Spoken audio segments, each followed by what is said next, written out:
capítulo é 28.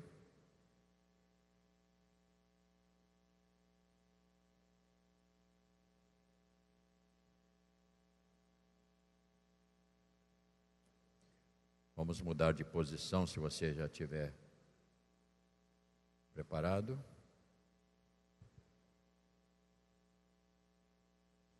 Capítulo 28.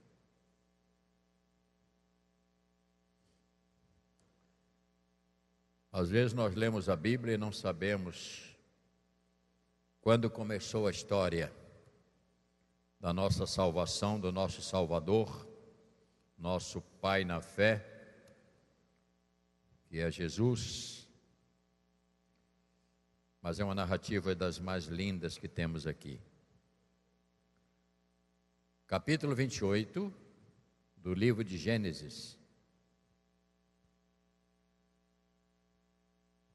Livro de Gênesis, a própria palavra já diz, é a genealogia, de onde surgiu todas as gerações. E elas hoje, elas existem por causa disso. Acompanhe a leitura, por favor, capítulo 28, verso 1 a 17. Isaac chamou Jacó e, dando-lhes a sua bênção, grava esta palavra, lhes ordenou, dizendo: não tomarás esposa dentre as filhas de Canaã. Levanta-te e vai a Padã-Arã, à casa de Betuel, pai de tua mãe, e toma lá por esposa uma das filhas de Labão, irmão de tua mãe.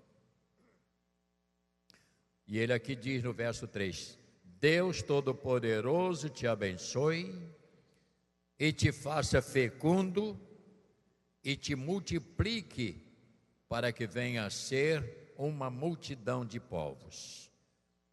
E te dê a bênção de Abraão a ti e a tua descendência consigo, para que possuas a terra de suas peregrinações, concedida por Deus a Abraão. Assim despediu Isaque a Jacó, que se foi a Padã-Arã, à casa de Labão, filho de Betuel, arameu, irmão de Rebeca, mãe de Jacó e de Esaú. Vendo, pois, Esaú que Isaque abençoou a Jacó e enviara a Padã-Arã para tomar de lá esposa para si, e vendo que ao abençoá-los, lhe ordenara, dizendo: não tomarás mulher dentre as filhas de Canaã, e vendo ainda que Jacó obedeceu ao seu pai e à sua mãe, fora a Padã-Arã, sabedor também de que Isaque, seu pai, não via com bons olhos as filhas de Canaã, foi Esaú à casa de Ismael. E além das mulheres que já possuía, meu Deus, tomou por mulher a Mahalate, filha de Ismael, filho de Abraão e irmã de Nabaiote. Partiu Jacó de Berseba, seguiu para Arã. Tendo chegado a certo lugar, ali passou a noite, pois já era sol posto. Tomou uma das pedras do lugar e fez de seu travesseiro e se deitou ali mesmo para dormir. E sonhou. Exposta na terra uma escada cujo topo atingia o céu, e os anjos de Deus subiam e desciam por ela. Perto dele estava o Senhor, e lhes disse: eu sou o Senhor, Deus de Abraão, teu pai, o Deus de Isaque, e a terra em que agora estás deitado, eu te darei a ti e a tua descendência. A tua descendência será, veja que o sistema de bênção continua, a tua descendência será como o pó da terra. Estender-te-á para o ocidente, para o oriente, para o norte, para o sul. Em ti e na tua descendência serão abençoadas todas as famílias, inclusive a igreja de Nova Iguaçu. E aqui temos no verso 15, que coisa fantástica. Leia comigo. Eis que eu estou contigo, te guardarei por onde quer que fores, e te farei voltar a esta terra, porque te não desampararei até cumprir eu aquilo que hei te referido. Despertado Jacó do seu sono, disse: na verdade, o Senhor está neste lugar e eu não sabia. E temendo, disse: quão temível é este lugar, é a casa de Deus e porta dos céus. Nosso Deus e Pai, permita-nos, ó Deus, nesta manhã ministrar para a tua igreja, não novidades, porque nós não vamos viver de novidades, mas permita, Senhor, que o Senhor nos dê uma palavra para nos ajudar em nossa peregrinação também neste mundo, porque na verdade nós não passamos de peregrinos dentro deste mundo que vivemos. Abençoa, portanto, a nossa mente, nosso ouvido, nosso coração, para que esta palavra encontre um espaço ainda dentro de nós, para podermos avançar na nossa fé, em nome de Jesus. Amém. Podeis sentar.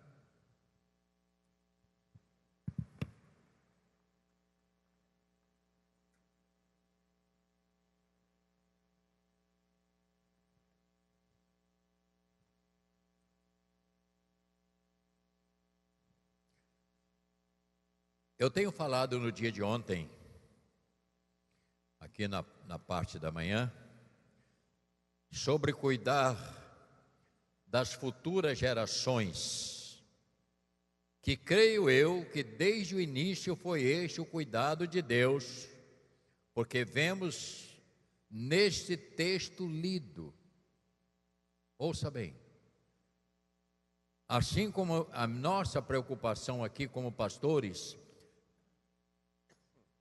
em cuidar desta geração, para que amanhã a igreja do Senhor não venha secar, porque há uma tendência nos dias de hoje de acabar com a igreja, acabar com a obra de Deus, há uma tendência natural. E nós como pastores temos cuidado, e estamos fazendo isto. A nossa parte é orar, jejuar, e não vamos ainda esquecer daquilo que temos que fazer, buscando ajudar as nossas crianças, adolescentes e jovens a ter uma mente cristã, porque o grande problema hoje é você formar uma mente cristã nos jovens, nos adolescentes. Fiquei um pouco assustado com os nossos adolescentes. Por incrível que pareça, os meninos mais comportados do que as meninas. As meninas mais agitadas e eu fiquei sentado atrás, porque eu gosto de prestar atenção. Tinha uma lá que não deixava as outras ouvir, tentando impedir, brincando, puxando o cabelo, e eu fiquei atrás. Surpreendentemente, chega 4 meninas japonesas e mais um rapazinho, que estão frequentando os adolescentes. O seu pai veio aqui para saber se eles podiam frequentar, e acompanhou, e eles estavam lá. Quando o pregador falava na palavra, na mesma hora ela abria a Bíblia, sabia onde estava abrindo, e com uma atenção desta aplicação japonesa. Japonês é muito aplicado. E eu fiquei dizendo, que coisa fantástica. Mas eu me surpreendi com algumas meninas que não paravam, agitada para lá, para lá, ia lá, voltar, sentar, mudar. Eu fiquei, Jesus, este é o nosso trabalho, é procurar ajudar. João e Amanda, uma luta tremenda para poder examinar esse comportamento, e nós estamos atentos. Alguma surpresa também, terminamos o projeto Samuel e os pais demoraram a vir buscar as crianças. Você tem que nos ajudar. Tem um horário para acabar, certo? Você deve estar ali para pegar a criança, porque nós não queremos ver os seus filhos vivendo soltos. E eu estava lá preocupado com alguém que chegava no portão para ver se era o carro mesmo do pai, porque esse é o meu trabalho, é cuidar. E eu peço a sua ajuda nesse sentido, tá bom? Porque o meu desejo é que essas futuras gerações sejam gerações que sirvam para a glória de Deus. Quando Deus chamou Abraão, ele disse: em ti será abençoada todas as gerações. Este propósito foi se cumprindo durante as gerações. Daí nasceu Isaque, filho da velhice de Abraão e Sara. E daí Jacó e Esaú. E desta descendência nasce um homem chamado Judá. E Judá, que é cabeça de uma tribo, e desta tribo então veio nosso Senhor e Salvador Jesus. Então você descobre como Deus, Ele cuidou destas gerações. Em Gênesis 12, você conhece, mas não é demais a gente dar mais uma olhada. Você descobre o que estava acontecendo aqui. Fico feliz de ver a nossa Conceição, que eu conversei com ela embaixo, aí graças a Deus. Então Deus aqui começa com Abraão o exercício da fé. Por isso Abraão é chamado o pai da fé. É ele que dá sentido à nossa vida cristã. Eu nunca vi Jesus, mas eu verei. Pela fé eu sei disso, que ele é Jesus, que ele veio ao mundo e que voltará, pela fé. Mas de onde nasceu? Nasceu daqui. Disse o Senhor a Abraão: sai da tua terra, da tua parentela e da casa de teu pai, vai para a terra que te mostrarei. De ti farei uma grande nação, e te abençoarei, e te engrandecerei o nome, sê tu uma bênção. E você descobre no outro verso 3, abençoarei os que te abençoarem, amaldiçoarei os que te amaldiçoarem, em ti serão benditas ou abençoadas todas as famílias.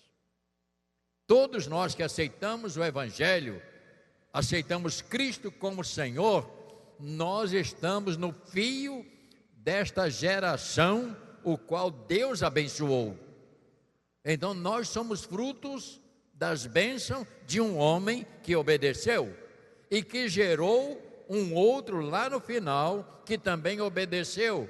O pai, quando o pai disse: meu filho, você precisa ir lá embaixo, você precisa assumir forma humana, você vai ser humilhado, porque nós precisamos alcançar aqueles que estão perdidos. E daí temos então o Evangelho de Jesus, é o que dá sentido à sua vinda.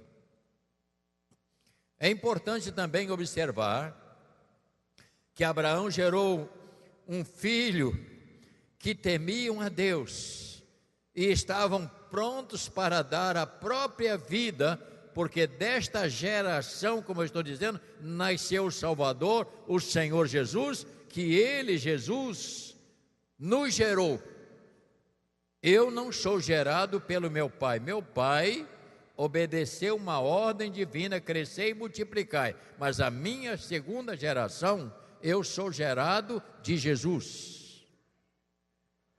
Você é gerado de Jesus. E quem não é gerado de Jesus não é filho. Ouça isto: só é filho de Deus os gerados por Jesus, porque Ele é o Pai. É Ele que assumiu a nossa paternidade e que nos levará para a sua glória, para estar eternamente na sua família. Portanto, temos então algumas coisas para conversar rapidamente. Como preservar uma boa geração foi o que Isaque fez na escolha da esposa para o seu filho. E isto é importante, irmãos. Quantos sofrem por não escolher bem a companhia, né, que vai viver com ele todos os dias? Quantas pessoas Se fosse os pais escolher esposa para os filhos como hoje, talvez fosse melhor. Mas hoje nós somos vítimas. Então eu quero que você entenda, você que é mais novo um pouquinho. Se você casar com uma moça não cristã, que também existe algumas que estão na igreja, mas não são cristãs, não são convertidas. Mas se você escolher uma pessoa que não é cristã, você poderá ter grandes dificuldades no seu casamento. Por isso é que a Bíblia fala em julgo desigual, pessoas que não comungam da mesma fé.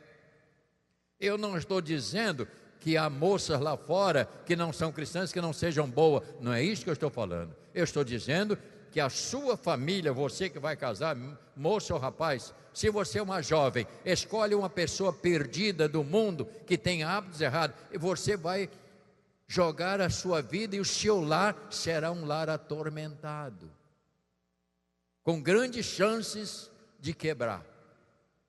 Então é preciso que a gente entenda, se a gente seguir o padrão que a Bíblia diz, Deus falou com Abraão, Abraão disse: Isaac, eu não quero que você se perca, porque nós temos uma responsabilidade diante do Pai, do nosso Deus, de ter uma geração. E ele então propôs a Isaac: você vai lá na casa do seu pai, na casa aliás, do irmão da sua mãe, e lá você vai encontrar uma pessoa que vai abençoar a você. Então, se você ver no capítulo 28, verso 18, tendo se levantado Jacó cedo de madrugada, tomou pedra que havia posto no travesseiro e erigiu. Continua a leitura. Em coluna sobre cujo topo entornou azeite. E ao lugar cidade, que outrora se chamava Luz, deu o nome de Betel. Aqui você veja no verso 20 como é importante a linhagem, irmãos. Ouça bem o que eu estou dizendo essa manhã, a importância da linhagem. Verso de número 20, olha para a sua Bíblia e diz assim: fez também Jacó um voto. O que ele disse? Está lendo? Dizendo: se Deus for comigo e me guardar nesta jornada que empreendo, o que ele pediu? Pão para comer e roupa para me vestir. Não pediu tantas coisas. De maneira que eu volte em paz para a casa do meu pai, então o Senhor será o meu Deus. Ele fez um voto. Ele fez um voto. E o que ele disse mais? E a pedra que erigi por coluna será a casa de Deus. E aqui nós temos ponto e vírgula. E de tudo quanto me concederes. Há pessoas que têm dificuldade com os dízimos, mas está aqui. Ele disse: de tudo que o Senhor me conceder. E a Bíblia diz que este rapaz foi para aquele lugar, casou, teve alguns problemas, porque quando chegou lá, ele encontrou com a menina lá no poço, aquela armadilha que rapaz faz com moça, né? E diz o texto que a Raquel foi lá para dar água, ele gentilmente tirou a tampa do poço, deu água da ovelha. De quem é que você é? Deu um abraço lá e deu um beijo logo nela. Já selou a sorte ali, né? Veja que coisa fantástica. Só que ele começou lá e pediu a filha do homem: meu tio, eu quero casar com a Raquel, quero casar com a filha. Tudo bem, meu filho, mas você tem que trabalhar 7 anos. E aconteceu um troço. Depois de 7 anos, ele preparado para casar. É bom que a festa naquele tempo era no escuro. E o sogro dele enganou. Quando ele levantou de manhã cedo, tinha casado com uma feinha. Diz que tinha os olhos meio fechados assim, só abria de noite, de dia não podia ver. E ele chegou para meu sogro: que negócio é esse? Eu escolhi aquela garota, a bonitona, você me deu a feia. Eu digo: mas aqui a lei é essa, meu filho. A filha mais velha não fica encalhada não, sai primeiro.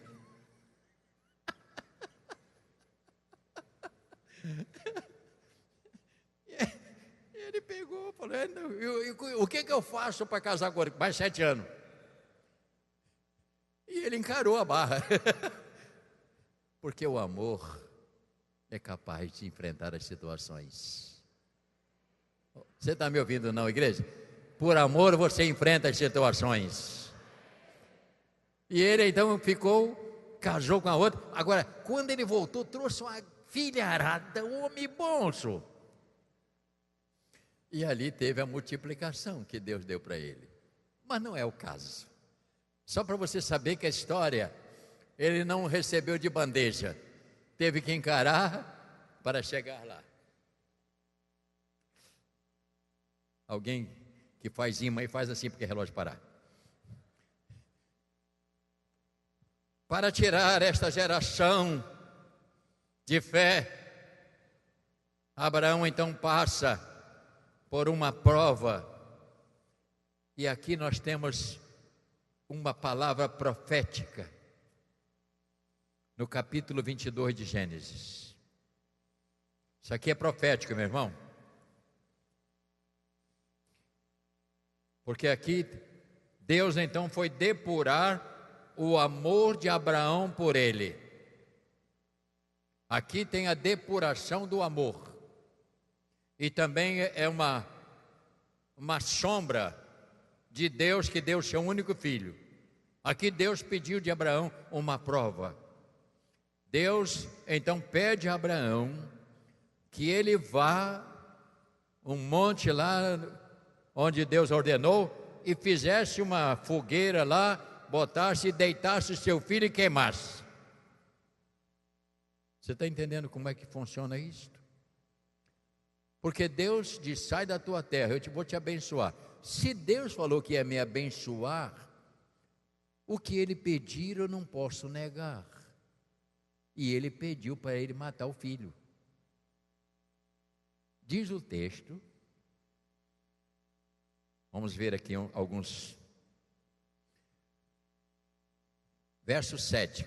Quando Isaque disse a Abraão, seu pai: meu pai, respondeu Abraão, eis-me aqui, meu filho. Perguntou-lhe Isaque: eis aí o fogo, a lenha, mas onde está o cordeiro para o holocausto? O filho dele até então não estava sabendo de nada.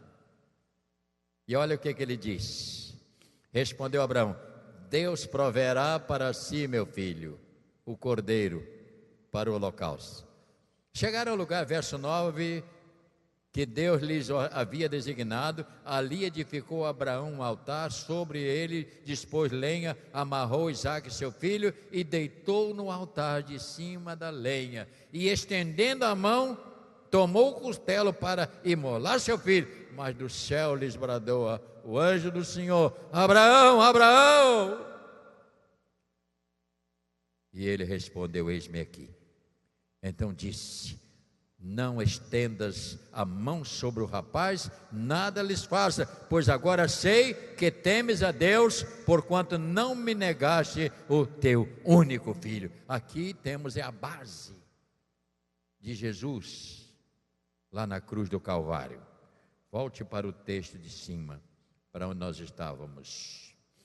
Então Deus pede uma prova a Abraão sobre o seu amor. E deste então saem os crentes. É deste ponto aqui que saem as pessoas que acreditam em Deus. Eles são capazes de se oferecer a Deus. São capazes de renunciar à sua própria vida. E a vida cristã exige de mim e de você renúncia. Se você não está pronto a renunciar toda a sua vida em prol de Deus, você vai ter dificuldades na sua vida. Anteontem, conversando com minha mulher algumas coisas, e lembrando quando nós saímos de Niterói, 2 crianças, e quando eu cheguei aqui em Nova Iguaçu, eu não tinha nenhuma proposta de assistência para dar comida a meus filhos. Nenhuma. Eu não cheguei aqui dizendo, você vai ter isso, vai ter aquilo, vai ter... E eu vou dizer a você hoje com toda honestidade, eu nem pensei nisso. Porque eu estava tão focado em vir para cá. Minha mulher falou, rapaz, a gente podia ter feito lá, ia continuar no nosso comércio. Eu digo, minha mulher, eu não sei. Eu só sei que se eu não tivesse obedecido, nós não teríamos essa geração. Que hoje você vê um jovem casado com filho ajoelhar e mostrar para a filha, esse é meu pai na fé. Não estou dizendo que eu fiz muita coisa vantagem. Eu estou dizendo que eu não cheguei aqui com proposta. Pelo contrário, ainda tive que pagar do meu bolso aluguel, gasolina de carro, Fusca, depois Corcel, fui melhorando de vida. Opa! Porque se você não tiver um coração limpo para entregar a Deus a sua vida, não adianta. Deus não trabalha com a metade. E eu estou pronto até hoje. Se Deus falar comigo, você vai para o Amazonas para pregar o Evangelho, eu vou e sei que Ele vai me guardar onde eu for. Eu não tenho problemas, porque eu não sou preso a nada nesta vida. Deus me deu graça para viver. E eu hoje louvo a Deus. Não que a minha mulher estivesse reclamando, é a maneira de nós conversarmos. Porque é assim que funciona. Mas ela passou por um sacrifício tremendo. Sacrifício tremendo. Para poder me acompanhar.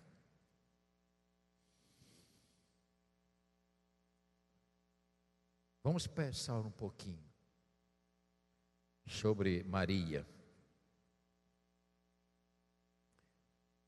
Vamos preparar para a ceia. Livro de Mateus.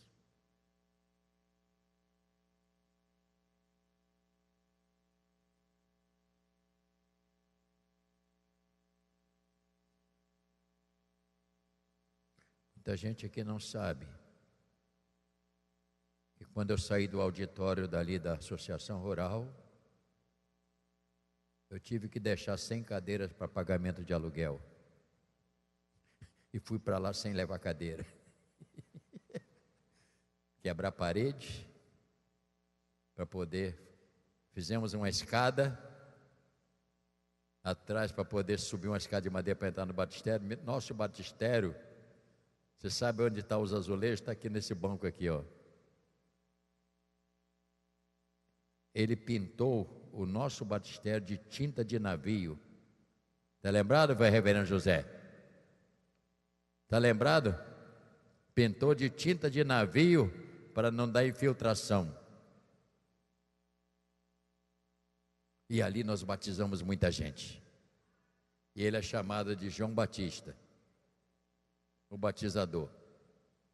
Então a história de uma igreja, ela é muito grande. Mas dali nasceu homens e mulheres que hoje estão servindo a Deus. Nasceu várias igrejas que hoje servem a Deus.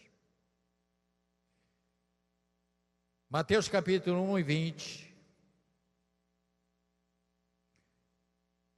As dificuldades para nascer o Salvador. E eu quero convidar os nossos músicos para se posicionar ali. Por gentileza.